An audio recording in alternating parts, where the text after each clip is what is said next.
My dear donkey, cinema ఎటెటో పోయింది దుమ్కి దుమ్కి.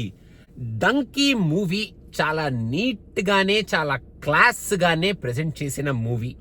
మన రాజ్ కుమార్ హిరానీ గారి స్టైల్లోనే ఈ మూవీ ప్రజెంటేషన్ మొత్తం ఉంటుంది. కాకపోతే I'm very sorry to say and I'm feeling very sad to say this movie is not on par with our Raj Kumar Hirani's previous films. ఆయన సినిమాల్లో ఉండే ఆ డీప్ ఎమోషన్ కానీ, ఆ మంచి కామిక్ టైమింగ్ కానీ, హ్యాపీగా హిలేరియస్గా నవ్వుకుంటూ మళ్ళీ ఆ ఎమోషన్స్ని రిసీవ్ చేసుకునే అంత మంచి ఎమోషనల్ ఫీల్ సినిమా థియేటర్ నుంచి బయటకు వచ్చినప్పుడు ఒక మంచి ఫీల్ గుడ్ ఫీల్ కానీ ఈ సినిమా అంతగా క్రియేట్ చేయలేదు అని నాకైతే అనిపించింది.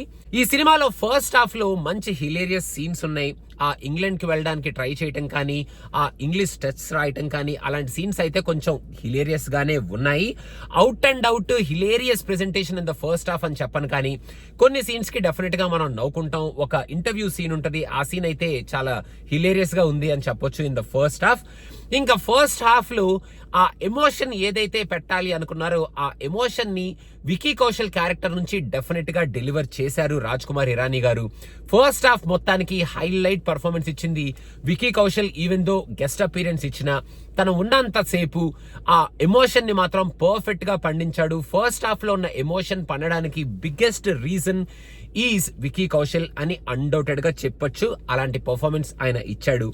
ఇంకా మరీ హెవీగా లేకపోయినా ఏదో అలా సాగిపోయింది హిలేరియస్ గా అనుకుంటూ ఉన్న ఫస్ట్ హాఫ్ కి ఒక ఎమోషనల్ ఇంటర్వెల్ ఇచ్చి సెకండ్ హాఫ్ ని చాలా హెవీగా స్టార్ట్ చేసినట్టు స్టార్ట్ చేస్తారు. కానీ సెకండ్ హాఫ్ లో ఉన్న ఆ డంకీ జర్నీని ఎందుకో మరి అంత హెవీగా, అబ్బా ఏంట్రా ఇంత కష్టపడతారా, ఇంత స్ట్రగుల్ అవ్వాల్సి వస్తుందా వీళ్ళు డంకీ చేసేవాళ్ళు అనేటట్టు ఓన్లీ 2-3 సీన్స్ లోనే చూపించారు. కానీ ఆ డంకీ జర్నీని ఇంకా ఎక్కువగా చూపించుంటే నాకు ఇంకా బాగుండేది సినిమా అనిపించింది.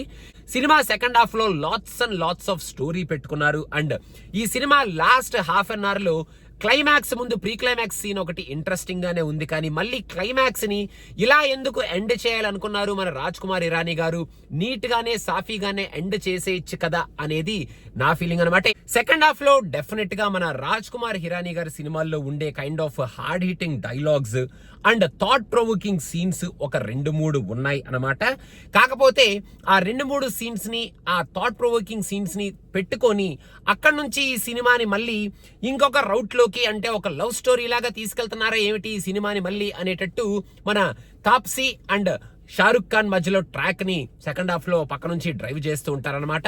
పోనీ ఈ ట్రాక్ ఏమైనా, అబ్బా ఏమైనా లవ్ స్టోరీనా ఇది, వాట్ ఏ వండర్ఫుల్ అన్న కైండ్ ఆఫ్ ఫీలింగ్ మనకి అంత ఎక్కువగా కలక్కపోవడం వల్ల ఈ ట్రాక్ కూడా మనకి అంతగా ఇంట్రెస్టింగ్ గా ఏమీ ఉన్నట్టు అనిపించదు. ఇంకా సెకండ్ హాఫ్ లో మన రాజ్ కుమార్ హిరానీ గారు ఆయన చెప్పాలనుకుంటున్న పాయింట్ ని మనకి బాగానే చెప్పారు, నీట్ గానే క్లాస్ గానే చూపించారు. కానీ ఆ ఎమోషన్ ని ఇంకా హార్డ్ హిట్టింగ్ గా చూపించుంటే మన రాజ్ కుమార్ హిరానీ గారి స్టైల్లో ఆ ఎమోషన్ మనకి ఇంకా గట్టిగా తగిలేదు కదా అని నాకైతే అనిపించింది. ఇంకా సెకండ్ హాఫ్ లో హెవీ స్టోరీ ఉండడం వల్ల హిలేరియస్ సీన్స్ కూడా కొంచెం తక్కువే ఉన్నాయి.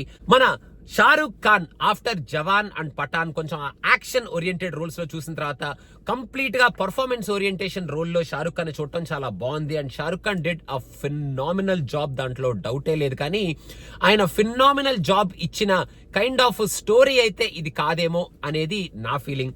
తాప్సీ యాక్చువల్ గా did a good job and through out the movie తను బాగానే ప్రెజెంట్ చేసింది, యాక్ట్ చేసింది. కానీ ఆ ఓల్డ్ గెటప్ లో అంతగా క్యారీ చేయలేకపోయిందా, అంతగా సూట్ అవ్వలేదేమో తనకి ఆ ఓల్డ్ గెటప్ అనేది నా ఫీలింగ్. ఇంకా వికీ కౌశల్ గురించి ఆల్రెడీ మనం మాట్లాడుకున్నాం. He did a great job though it's a guest appearance. ఇంకా మిగతా ఇద్దరు మన గ్యాంగ్ లో ఉండే మిగతా ఇద్దరు మెంబర్స్ కూడా మంచి పర్ఫార్మెన్స్ ఇచ్చారు. వాళ్ళు ఓల్డ్ గెటప్ లో కూడా మంచి పర్ఫార్మెన్స్ ఇచ్చారు, ఆన్ పార్ విత్ మన షారుఖ్ ఖాన్ పర్ఫార్మెన్స్ అని చెప్పొచ్చు. ఇంకా మ్యూజిక్ యాక్చువల్ గా మరి అంత తంపింగ్ గా ఉంది. మన రాజ్ కుమార్ హిరానీ గారి మూవీస్ లో ఉండే కైండ్ ఆఫ్ ఆ jovial, friendly, happy going music లాగా ఉంది అని నాకైతే అనిపించలేదు. మన రాజ్ కుమార్ హిరానీ గారి కోసం ఈ సినిమా చూడాలి అనుకుంటే ఎక్స్పెక్టేషన్స్ ని కొంచెం తక్కువగా పెట్టుకొని, మరీ పీకే అండ్ 3 ఇడియట్స్ రేంజ్ లో ఉంటది అండ్ హార్డ్ హిట్టింగ్ గా ఉంటది. ఆ మెసేజ్ ని మనం ఇంటికి క్యారీ ఫార్వర్డ్ చేసుకునేలా ఉంటది. ఇక్కడ ఉండే ఆ హిలేరియస్ సీన్స్ మనం పిచ్చిగా ఎంజాయ్ చేసేలాగా ఉంటది. అండ్ ఈ స్టోరీ మనకి చాలా ఎమోషనల్ గా మనల్ని డ్రైవ్ చేసేలాగా ఉంటది అన్న కైండ్ ఆఫ్ ఫీలింగ్స్ అన్నిటిని పక్కన పెట్టేసి మొత్తానికి ఈ సినిమాని ఇల్లీగల్ ఇమిగ్రెంట్స్ గురించి చెప్పాలి అనుకొని కొంచెం గట్టిగానే సాగతీసి మొత్తానికి అన్ని టాపిక్స్ ని అలా టచ్ చేసి ఒక్క టాపిక్ ని కూడా కంప్లీట్ గా ఫుల్ ఫ్లెడ్జ్డ్ గా ఈయన ఎస్టాబ్లిష్ చేశారా లేదా అన్న కైండ్ ఆఫ్ క్వశ్చన్ మార్క్ తో మనం థియేటర్ లోంచి బయటకు వచ్చేస్తాం అనమాట. ఈ సినిమా ఎండింగ్ లో మన రాజ్ కుమార్ హిరానీ గారు ఆ డంకీ పాత్ తీసుకునే వాళ్ళవి, ఇల్లీగల్ ఇమిగ్రెంట్స్ పాత్ తీసుకునే వాళ్ళవి కొన్ని పేపర్ క్లిప్పింగ్స్ అండ్ ఫోటోగ్రాఫ్స్ వేశారు, రియలిస్టిక్ ఫోటోగ్రాఫ్స్. అవి మాత్రం డెఫినెట్ గా ఈ సినిమా మనల్ని కుదించకపోయినా మన గుండెని కదిలించకపోయినా ఆ ఫోటోగ్రాఫ్స్ మాత్రం డెఫినెట్ గా మనల్ని షేక్ చేసి వదిలిపెడతాయి అనమాట. అండ్ కొంచెం హెవీ హార్ట్ పెట్టుకొని ఆ ఫోటోగ్రాఫ్స్ ని చూడాల్సి ఉంటది. ముందే వార్నింగ్ ఇస్తున్నాను నేను మీకు. రాజ్ కుమార్ ఇరానీ గారు తీసిన సినిమా బాగానే ఉంది, కానీ నాకు అబ్బా మళ్ళీ ఇంకొక మంచి రాజ్ కుమార్ ఇరానీ గారి మూవీ చూసాంరా ఆహా అన్న కైండ్ ఆఫ్ ఫీలింగ్ తో అయితే నేను థియేటర్ లోంచి బయటికి వెళ్ళట్లేదు అనమాట. మీరు సినిమా పిచ్చాని సబ్స్క్రైబ్ అయిపోండి. Aquaman movie review is coming very soon and also follows on Instagram. Salaar movie చూసుంటే రివ్యూ చూసేయండి. ఇప్పుడు నేను నేల మీద డ్రైవ్ చేసుకుంటూ నీటి మనిషిని చూడడానికి వేరే థియేటర్కి వెళ్ళాలన్నమాట. సో అదనమాట సంగతి గైస్. Thank you.